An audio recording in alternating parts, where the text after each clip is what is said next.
가끔 사람들과 대화를 하다 보면요, 가장 가까운 사람 이야기를 할 때가 있죠. 뭐 부모의 이야기를 한다거나 자녀에 대한 이야기가 나올 때가 있습니다. 근데 그 내용의 핵심이 뭐냐면 좀 불만 섞인 이야기, 좀 원망, 그런 얘기가 나올 때가 있잖아요. 아, 우리 아버지는, 우리 어머니는 참 이게 너무너무 나를 힘들게, 진짜 그러시면 안 되는데 하면서 부모를 원망하는 이야기를 할 때가 있습니다. 또는 자녀를 원망할 때가 있죠. 이놈의 자식들이 말이야, 진짜 부모를 어떻게 하는지, 아, 못됐다고 이런 말들을 할 때가 있잖아요.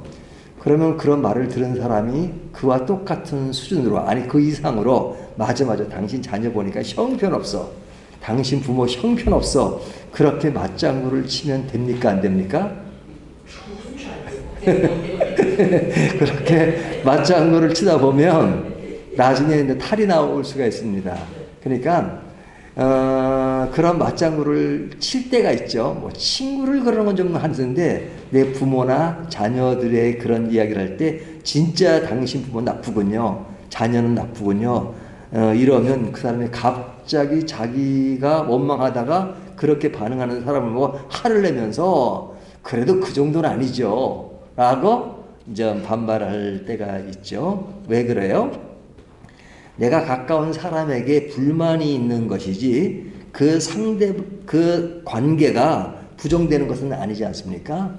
내가 아무리 아들에 대해서, 딸에 대해서 원망을 해도 내 아들이고 내 딸입니다.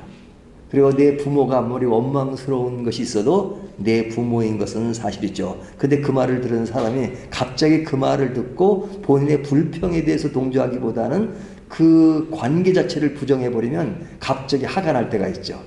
나는 원망할 수 있지만 당신까지 원망해? 원망이 아니라 그 사실을 부정해라고 은근히 화가 나서 그런 상황이 바뀔 때가 있습니다.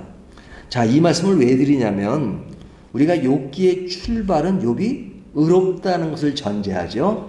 욥은 경건해요. 하나님이 평가하는 겁니다. 그리고 의로운 자라고 말씀하고 있어요. 그러니까 그 욥이 의롭다는 그 전제가 끝까지 갑니다. 욥기가 42장까지 가잖아요. 끝까지 욥이 나중 가서는 그는 진짜 의로운 사람이 아니었다 이렇게 말하지 않습니다. 욥기는 시작부터 의롭다는 것을 전제로 하고, 그리고 끝날 때까지 욥의 의로운 것을 유지합니다. 만약에 욥이 처음에는 의로웠는데 중간중간 그가 아프고 또 문제가 생기니까 의로운 모습이 아니라 악한 모습이 나왔다라고 이야기한다면 누구 말이 맞게 되는 거예요? 사탄의 말이 맞게 되는 거죠.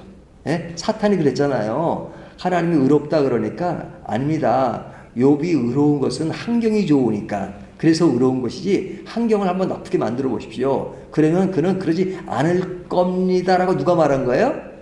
사탄이 말했잖아요. 근데 사탄이 말한 것처럼 욥이 중간에 의로운 사람이 갑자기 악한 사람이 됐다거나 아니면 그냥 불평불만해서 하나님을 부정하는 사람이 됐다면 누구 말이 맞는 거예요? 하나님 말씀이 맞는 것이 아니라 사탄의 말이 맞게 되는 것이잖아요. 그러니까 욥의 의로움은 끝까지 유지하는 겁니다. 자, 그렇다면 오늘 저희가 9장을 읽었는데, 이제 어제 본문도 9장이고 오늘 본문도 9장인데, 욥의 입에서 그 나오는 말들을 보면 어떤 말들이 나와요? 탄식, 불평, 원망, 이런 것이 나오잖아요. 그러면 욥이 의롭다고 하는데 왜 욥에게는 이런 불평과 원망이 나올까? 이런 불평과 원망이 나오는 것을 보면 욥이 의롭지 않은 것이 아니야 라고 생각할 수 있단 말이죠. 하지만 그런 것은 아닙니다. 욥이 하나님을 온전히 이해하지 못하기 때문에 이런 불평이 나옵니다. 다시요. 욥이 하나님을 온전히 이해를 합니까, 못합니까? 욥은 의롭다고 하지만 그렇다고 하나님을 온전히 이해하는 것은 아니에요. 욥이 하나님을 온전히 이해하지 못했다는 말을 하면 그럼 욥이 신앙이 없는 것일까? 라고 생각할지 모르지만, 모든 인간이 하나님을 온전히 이해할 수 있을까요? 하나님을 온전히 이해하는 사람은 단 한 사람도 없습니다. 우리가 예수님을 믿고 늘 신앙생활 하지만 하나님을 온전히 이해하나요? 아니요. 어느 누구도 하나님을 온전히 이해하지 못해요. 그러면 온전히 이해하지 못한다고 해서 하나님을 믿지 않는 것이냐? 그건 아니죠. 우리는 하나님을 믿어요. 절대 믿어요. 그렇지만 믿는다고 해서 하나님을 온전히 이해하는 것은 아니란 말이죠. 우리가 세상에서 일어나는 모든 일을 보면서 우리가 하나님을 얼마나 이해합니까? 어떨 때는 하나님이 이해가 되지 않을 때가 많잖아요. 하나님이 진정 살아계신다면 왜 이 세상에는 악인이 득세하나요? 예? 좀 못된 사람들은 좀 그냥 금방금방 죽었으면 좋겠는데 그런 사람들이 더 오래 살고 더 잘되고 더 땅땅거리고 살고 그냥 하나님을 믿고 그렇게 믿음대로 살려고 하는데 어렵게 살고 힘들게 살고 하는 그런 것을 보면서 하나님 살아계신다면 왜 이런 일들이 이 세상에는 이렇게 불공평하게 돌아가나요? 라고 우리가 의문을 제기할 때 있잖아요. 그건 왜요? 하나님이 그러면 진짜 불공평하신가요? 아니잖아요. 그 수준까지 우리가 하나님을 이해하지 못한단 말이죠. 그러니까 우리뿐만 아니라 성경에 그렇게 믿음이 좋은 사람들도 하나님을 원망할 때가 많잖아요. 아삽도 그렇고 하박국 선지자도 이해되지 않아요. 하나님 이것이 언제까지 이런 일이 일어날 수 있습니까? 어느 때까지일까? 그렇게 이야기하잖아요. 요나 선지자도 하나님이 이해가 안 되니까 그냥 니느웨로 도망갔잖아요. 다시스로 참 오래요. 다시스로 도망갔잖아요. 그러니까 그 인간이 이해하지 못한다고 해서 하나님이 그가 이해하지 못한 수준에서 그냥 완전하지 않은 분은 아니잖아요. 하나님이 여전히 완전하시고 그래요. 근데 그 완전한 그 세계를 우리가 다 이해할 수 없으니까 우리가 이해되지 않는 측면을 가지고 하나님 왜 그럴까요? 라고 의문을 제기하고 또 의문의 상태가 높아지면 원망. 왜 그럴까요? 하나님이 살아가신다면 이러시면 안 되는 거 아닙니까? 라고 이야기하는 거죠. 그러니까 욥도 마찬가지예요. 욥이 하나님을 믿지 않아서가 아닙니다. 의롭지 않아서가 아닙니다. 하지만 자기가 지금 이해할 수 없는 부분이 너무 많은 거죠. 자기가 막 죄를 엄청 많이 짓고 그래가지고 이 병이 왔고 그런 것은 그 친구들이 하는 이야기잖아요. 인과응보적인 본선징악 그런 것들을 친구들이 얘기해요. 하지만 자기가 온전하다고 생각하지는 않지만 그래도 내가 이런 아주 끔찍한 상황을 맞이할 정도는 아닌 것 같은데 하나님 왜 그럴까요? 그러니까 하나님의 온전함을 이해하지만 온전하다는 사실은 알지만 그러나 상황 사건 속에서 이해할 수 없는 그런 것에 대해서 욥은 지금 이런저런 이야기를 하는 겁니다. 그러나 그런 이야기를 한다고 해서 하나님을 믿지 않는 것이냐? 그건 아니라는 겁니다. 우리가 하나님을 믿는다고 할 때는 하나님 그분 자신을 믿는 것이지 그분이 하시는 일을 다 이해한다라고 말하진 않죠. 그러니까 이해하는 것과 믿는 것은 다른 것입니다. 인간이 하나님을 다 이해한다면 인간이 하나님 수준과 똑같은 거죠. 하나님은 우리를 다 이해해요. 이해하는 정도가 우리를 만드셨어요. 그러니까 욥기 제일 마지막에 가보면 하나님이 욥에게 뭐라고 말씀하시냐면 욥이 다 이해하지 못하는 그 욥에게 내가 창조주인 것을 알라. 창조주인 것을. 그러니까 창조주라는 것은 그냥 단순히 만들었다는 정도가 아니라 너를 완전히 100% 이해한다는 말씀이죠. 창조주니까 피조물을 이해하고 만든 사람이 그러잖아요. 옛날에 이제 포드라는 사람이 자동차를 만들었잖아요. 노인이 됐습니다. 사막에 딱 있어요. 근데 어떤 차가 이제 이렇게 고장이 났습니다. 고장이 나가지고 이제 차 좀 도움을 받아야 되잖아요. 근데 어떤 차를 딱 잡았답니다. 근데 노신사가 항상 딱 내리더래요. 그러더니 차가 고장 났어 그러더래요. 예, 그렇습니다. 그러니까 내가 고쳐드릴게요. 노인이 어떻게 그걸 고칠 수 있나요? 내가 고쳐드릴게요. 쓱 열어보더니 금방 고치더래요.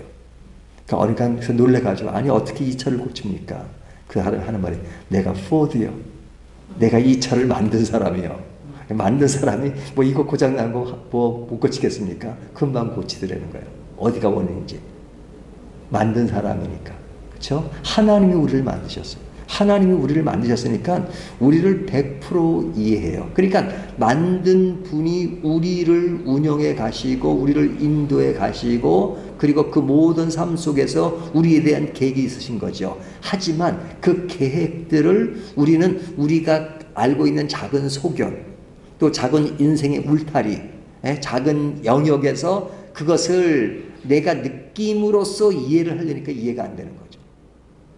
그리고 나에게 그런 충격이 오거나 나에게 문제가 생기거나 나에게 어려움이 오면 그 어려움에 빠져서 왜 하나님은 이 어려움을 주실 거라는 그 테두리 안에서 하나님을 이해하려니까 이해가 안 되는 거죠. 그러니까 이해 안 될 때 이해 안 돼도 그냥 이해된다고 믿으라 성경은 그렇게 말씀하지 않죠. 이해되지 않는다고 말하는 건 당연하고 그래서 내가 너무 힘들고 힘든 정도가 아니라 지금 욥이 안고 있는 것은 아주 그냥 견딜 수가 없는 한순간도 견디기 어려운 그런 순간에 내가 아프다고 얘기하는데 근데 아픈 때 아프다고 얘기하지 않는 게 믿음이냐? 아닙니다. 또 그럴 수도 없어요.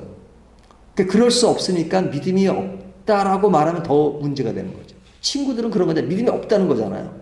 욥에게.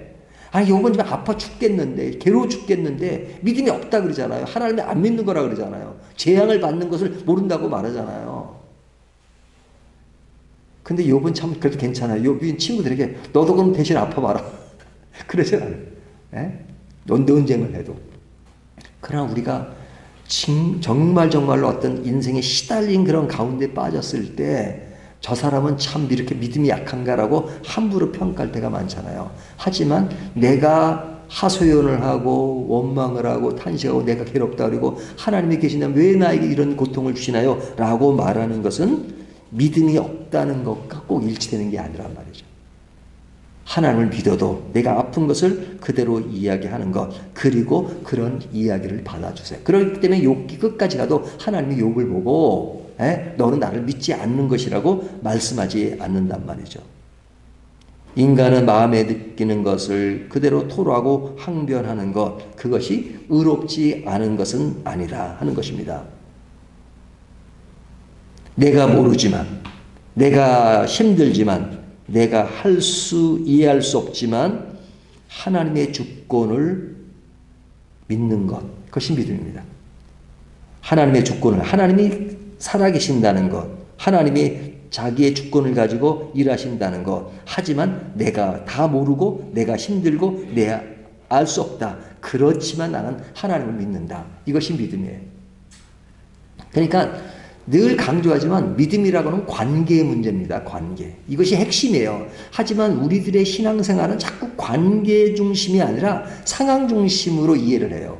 그냥 상황 중심으로 이해하니까 늘 상황이 좋으면 할렐루야고 상황이 안 좋으면 뭐라 그래요? 할렐루야 반대가.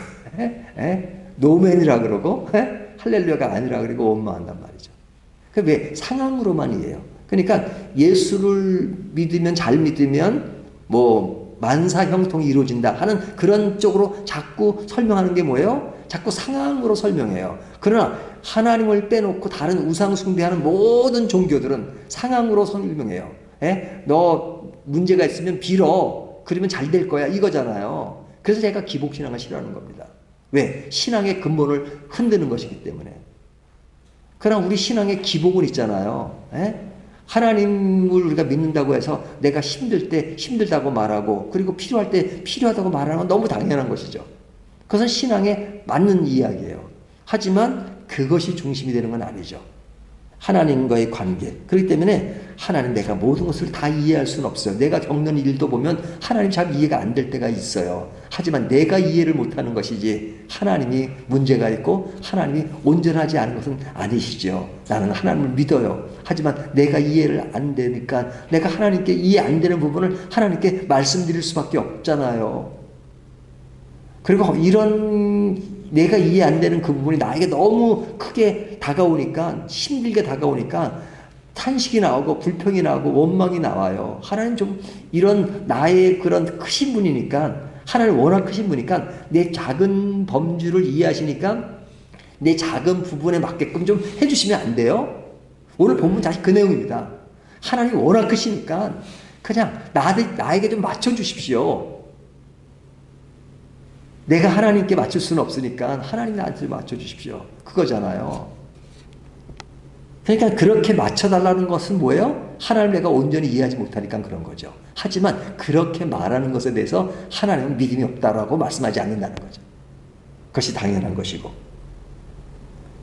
그러니까 나약한 인간이 하나님을 원망해도 그것이 나와 하나님과의 결별이라는 것은 상상할 수 없는 건 뭐예요?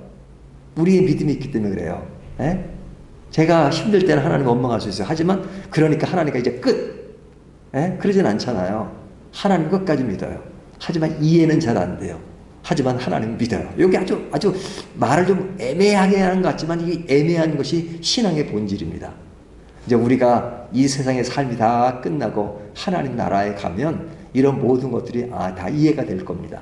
다 알게 될 겁니다. 하지만 살아있는 동안에는 그거 잘 몰라요. 왜? 하나님이 워낙 크신 분이고 하나님의 계획을 우리가 다 알지 못하기 때문에. 하지만 하나님이 하시는 모든 일을 다 알지 못하지만 그 하나님은 분명하시다 하는 것을 우리가 교훈받을 수 있다. 오늘 제가 일일이 본문을 다 읽지 않았지만 그러나 이런 내용들이 오늘 본문에 다 서려 있는 말씀입니다. 하나님과 우리의 관계는 어떤 관계예요? 사랑의 관계예요. 끊어질래야 끊어질 수 없는 관계예요.